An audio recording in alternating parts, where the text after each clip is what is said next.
పడ్డాక అవేమో ఉంటాయి కదా, అలాంటివి ఏమన్నా ఎందుకు భాగ్యం ఆ రోజు ఫిబ్రవరి 14.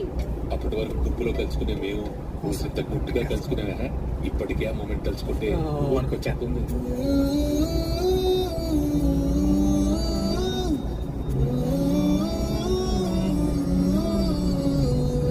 చిరు చిరు చల్లల్లో పెదవులు తడిసాయే, తడిసిన ఇద్దరి పెదవుల పైన మెరుపులు మెరిసాయే, ఉరుముల చప్పుడులో ఉరకలు మొదలాయే, ఉరుకుతూ ఉండే తలుపులనేమో బిడియములాబాయే, అడుగు అడుగు ముందుకు సరుపుకొని ఒకరికి ఒకరము చేరువై ఊపిరి తగిలేటంతగా ముఖమున ఎదురుగా ఉంచామే.